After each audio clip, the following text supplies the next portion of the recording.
Today, I wanted to share some insights with you on the subject of ego and humility. And let us explore the dimensions of these two key human traits and then learn how to harness their strengths that each one of them offers. So let us start with ego. What is ego? The dictionary says ego is a person's self esteem or self importance. So it says ego is a person's self esteem or self importance. Now, a further definition of ego makes three statements. To have an ego is essential to our very makeup. That's statement number one. Number two, ego will define who we are and how we connect with others. That's number two. And the third is ego becomes an issue when it becomes overpowering. Everyone has an ego, whether big or small. So these are the sort of commonly laid out definitions. Now, in my understanding, I would say that ego does play a very important role in our lives, and it is not all good and not all bad. The key lies in how we understand ego and how we manage it, using the powerful tools that our Creator has gifted us with. So, generally, every time the word ego is mentioned, it is considered as a negative trait, but in reality, it is not. Like everything in life, too much of something becomes a negative trait. Same goes for ego. Excessive ego becomes negative. Now, if we stay with the self-esteem as the base definition of ego today, then we must all consider self-esteem as the most valuable thing that any human can possess. You can have low self-esteem, you can have healthy self-esteem, and you can have toxic self-esteem. And that is how we should consider viewing ego, from these three levels: low self-esteem, healthy self-esteem, and toxic self-esteem. Now, it is like a pendulum. When we were all at school, we all played on that seesaw. Low self-esteem at one end, healthy self-esteem in the middle when the seesaw is balanced, and toxic self-esteem at the other end when the ego is out of control. And our goal in life is to maintain a healthy self-esteem level. This is our goal. So let's explore this further. Let us start with the premise that self-esteem, which is one's self-worth, is the most valuable thing a human being can possess. Actually, not just human beings. I've even seen how dogs and other intelligent animals react when their self-esteem is hurt. I mean, at one time we had a beautiful Siberian husky, lovely dog with lovely blue eyes. He was a naughty dog, so every time he got told off, he refused to look at me. No matter what I did, even if I held his head and looked in his eyes, he would turn his eyes away. That's because I had hurt his self-esteem. So self-esteem is not just with people, it's even with animals. Now, when it comes to people, you can shower someone with all the money you want, but they will find it very difficult to trade away their self-esteem. When you want someone to cooperate with you or work with you, the best way is to respect his or her self-esteem. So many of us are so busy rushing around, we don't have time in our little worlds, and we are often curt with people or insulting. And we don't even realize that we have hurt their self-esteem in a way that is demoralizing. I remember very early on in my career, when I worked with a company in Canada, I often had to make cold calls to executives of potential clients. This was early days in my career, more than some 42, 43 years ago. And I used to make these cold calls to seek business development opportunities for my employer. And I know how it feels to have someone hang up on you or speak rudely with you It hurts. It hurts deep down in that special place where our self esteem resides. This is why today, now that even though the tables are turned and people are calling me, I never insult them. Never. Because I have not forgotten that all they are doing is trying to earn a living for themselves and their families, like we all are. That's the reality. And they certainly do not deserve to be abused. Even if they are pushy, I take the extra moment to say no in a gentle way, in a non insulting way.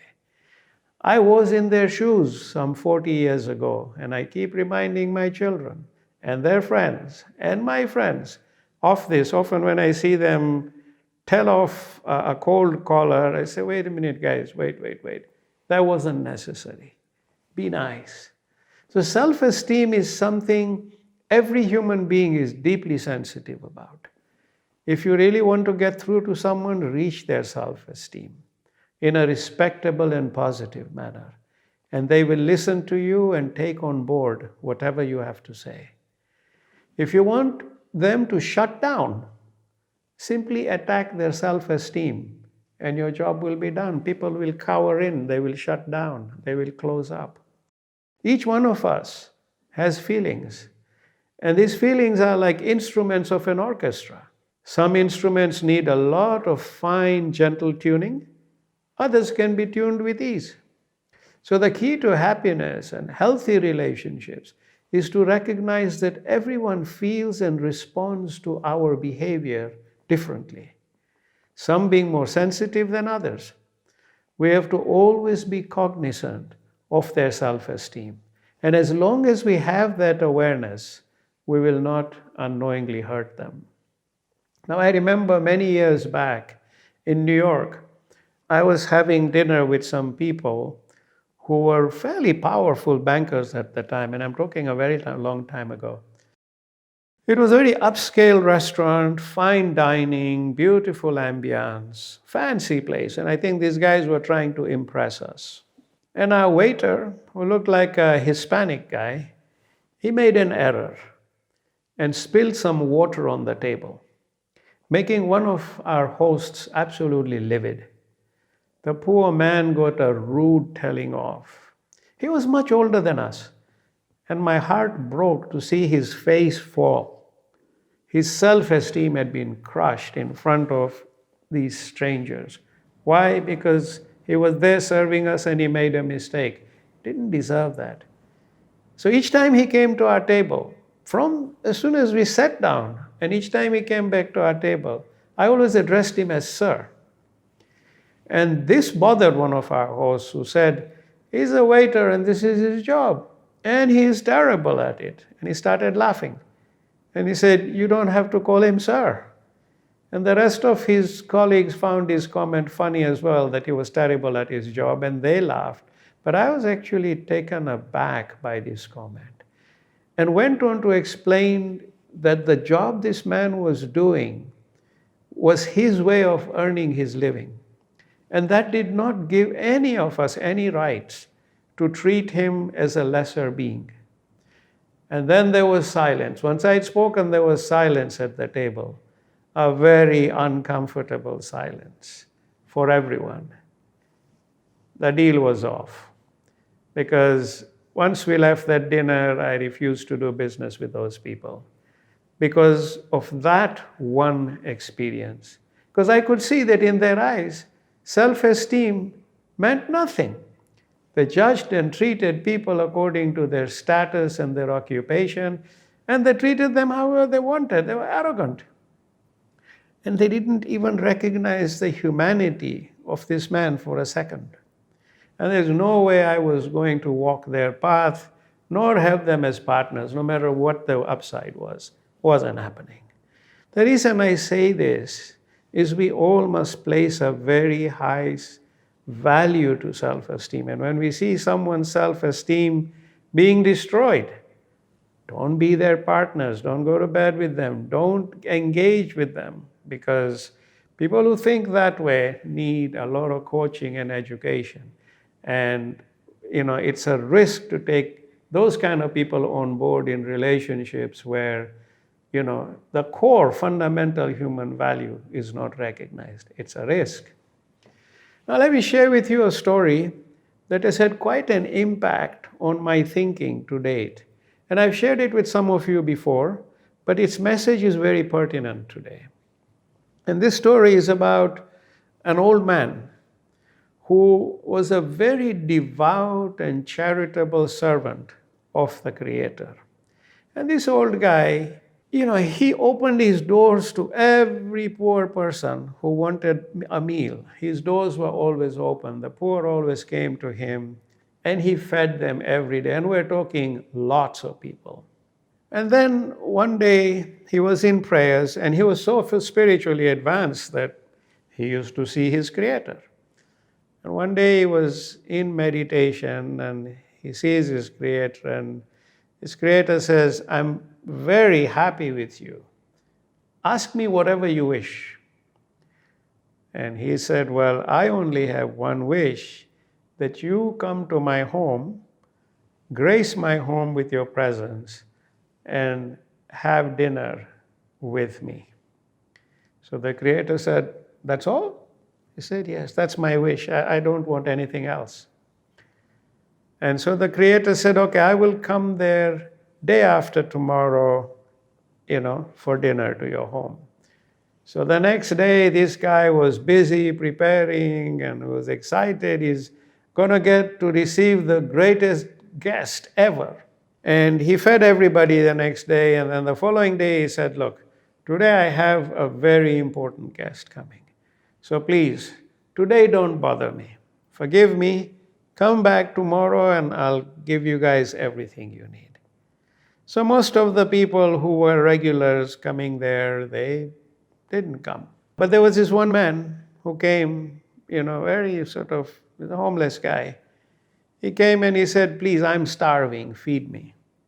And this guy said, "I told you, today I have a very big guest. Forgive me, you come tomorrow, I will feed you for sure." The same old man came again. And the third time he came was very close to the agreed time for dinner. And, this man was a little curt. He said, "Please, didn't you understand? I told you three. This is the third time I'm saying, forgive me, but tomorrow I'll be here for you." And then the Creator didn't show up for dinner. And this guy was heartbroken. And when he sat in his prayer, he said to God, "What happened? Did I do something wrong? I waited for you. I was so excited." God said, "I came to your house 3 times and you turned me away." So my dear friends, you never know who is the real being standing before you. In physical form, it can be totally misleading. So in our life, in this world is like a play in a theater. Each one of us is acting our role. Today I am sitting here, sharing with you knowledge and food for thought. But in another setting of this play, I could well be the waiter that's serving you in a fine dining restaurant. Would you treat me with disdain if you knew who I really was? Something to think about. So when we see people, remember, this is just an act in a play. And all these characters, nobody is superior, nobody is inferior. Your roles will change. So when we look at people, let's look at self-esteem as that constant high value aspect of the human being. Now, we have to recognize that our Creator is present in each one of us as a universal or God consciousness. And therefore, we owe absolute respect and honor towards each other. Remember, namaste means the God in me bows to the God in you. And the scriptures say, all praise is due to the Creator. Well, since He is present in the person standing before you, then all your praise is due to that person. We don't look in the sky at the stars and offer praise to an invisible being out there. That's pointless. Instead, we should look at our fellow beings, our fellow creation, and offer praise to them because the Creator is present in them right in front of us. So this is a key hallmark of where humility is born. Recognizing that your Creator, your source, is present in all around you and that they are you and you are them and together you are everything is the pure foundation of humility. So my dear friends, when you think of self-esteem, think of the throne of your Creator in the person before you. He is seated in their heart on their throne of self-esteem. Think of that throne of self-esteem where in that person's heart is seated your Creator. And this throne in each one of us, where our Creator is seated, deserves conscious respect, conscious honor. When someone has hurt you and you are reeling with pain, then he or she comes and offers a sincere, heartfelt apology. How soothing does that feel? That apology is the soothing balm that heals your self-esteem. So if we have unknowingly hurt someone on their self-esteem, let us seek their forgiveness as soon as we can. And if someone has hurt our self-esteem, let us forgive them as soon as we can to heal our scars through the strength of our own spirit. Remember, the throne of the Creator must have no scars, no scratches, and no blemishes. So use your consciousness, your awareness of self-esteem, and your power of forgiveness to help keep that throne ever shining in your heart and in the heart of others. So that is the beautiful high-value aspect of ego. Now, many people suffer from low self-esteem, possibly because of the way they have been treated, their life's experiences, their emotional makeup, nervousness, so many factors. So when you encounter someone with low self-esteem, give them extra respect and do whatever you can to build their confidence and their sense of self-value. If you can do that, it becomes a huge blessing in their lives. You know, we are blessings in the lives of each other. Building someone's confidence, building their sense of self-value is the greatest blessing we can offer of ourselves to our fellow being. And I remember when we were building our business in Spain, again many years ago, I ran a flat organization chart in the company. And everyone was treated equally, whether it was my deputy all the way down to the guy cleaning the warehouses. And even the warehouse cleaner got invited to our weekly meetings together with the senior engineers. And you could see how much pride that gave him. Another rule we followed was that no idea was a bad idea. And regardless of who it came from, it deserved to be given consideration. And this guy who worked in the warehouse noticed how the materials from some tanks that had spilled, when mixed with the others, provided very deep cleaning to the concrete floor. And he presented his observations, he played around in his own time with some tests, but this man's observations led to the creation of a winning product. Of course, he got a bonus for it too. But when he first joined our company, he was shy and he stayed away from everyone because he considered himself inferior. You could see how this man blossomed and later got promoted to more senior levels of responsibility. 20 years later, he's still with us in one of our key employees. All it took was building his self-esteem and confidence. We can all do this for each other, for our fellow beings. Remember, when you give someone confidence, you empower them permanently. So positive self-esteem, boosted by self-confidence and confidence from others, creates healthy self-esteem. It takes us to the middle of the seesaw. So remember, positive self-esteem, boosted by self-confidence and confidence from others, results in a healthy self-esteem.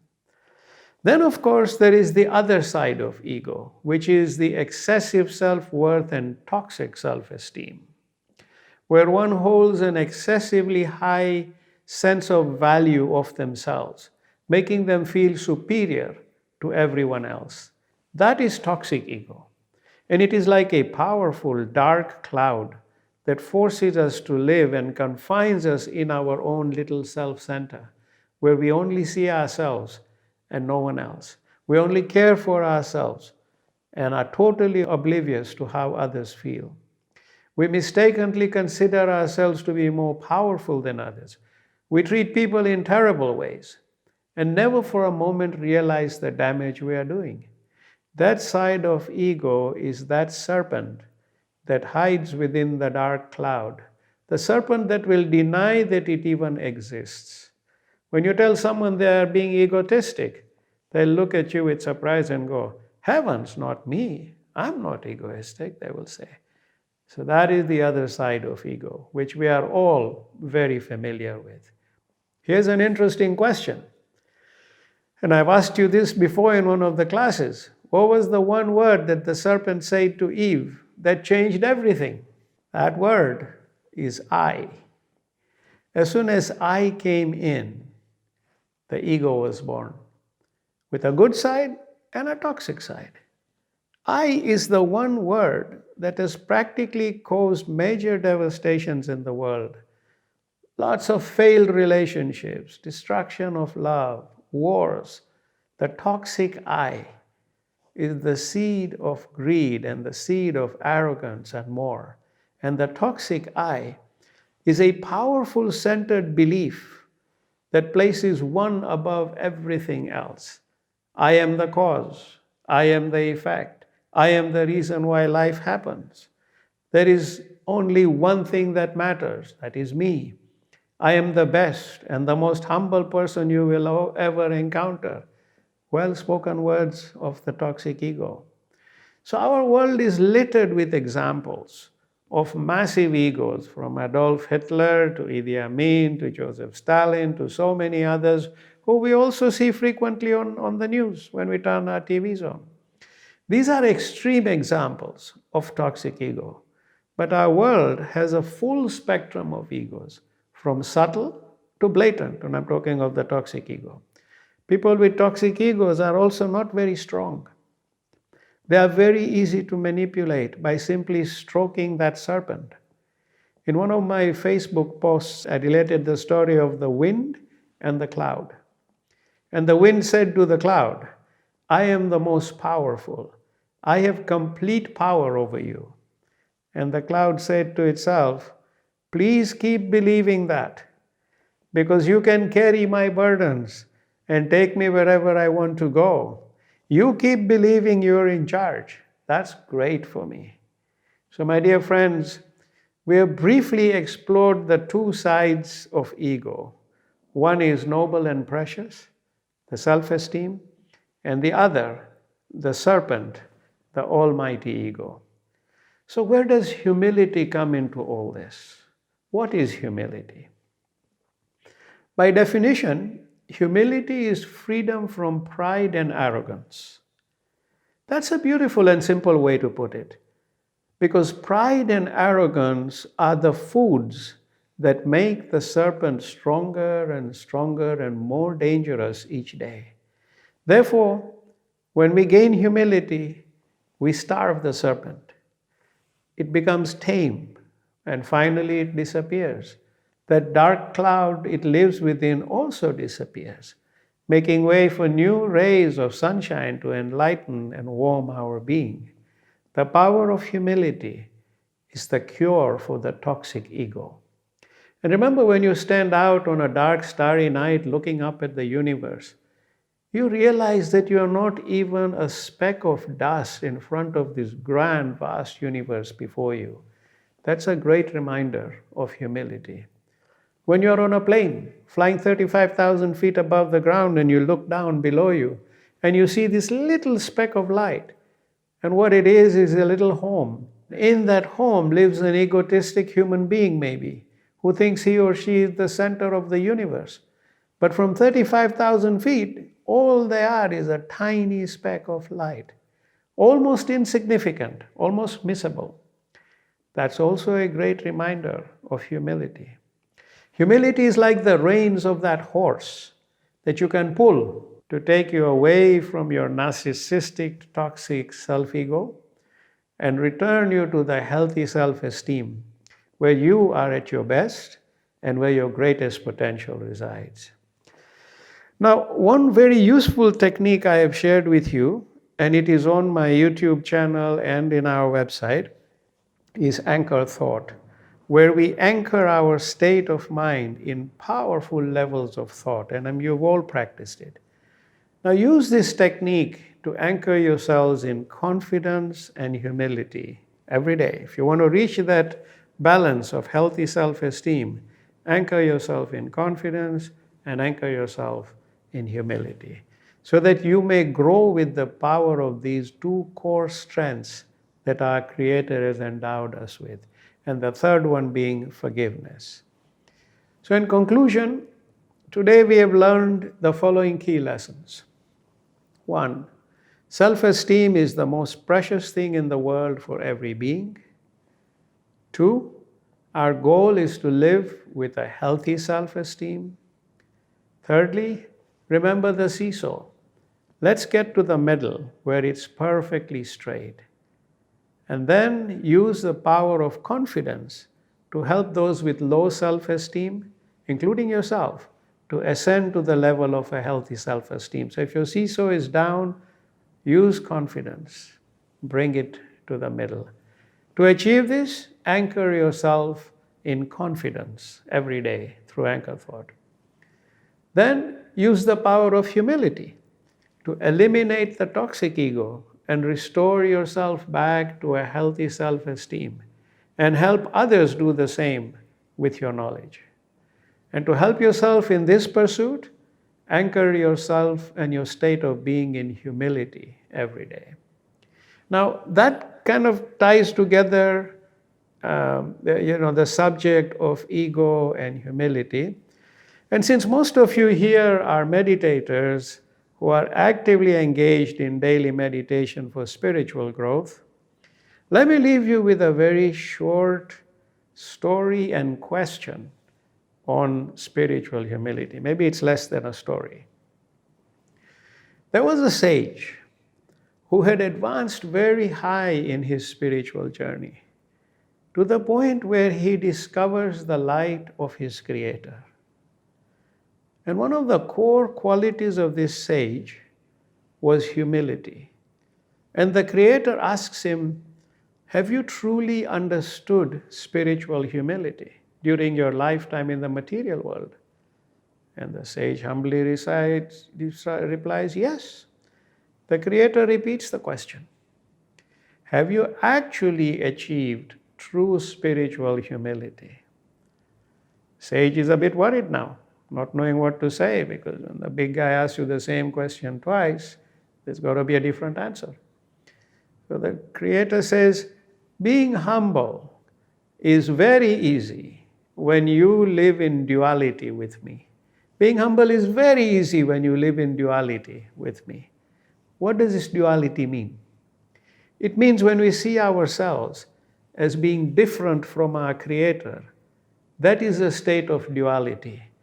So it's very easy when you say, I am here and I am nothing, and you are the greatest and the omnipotent.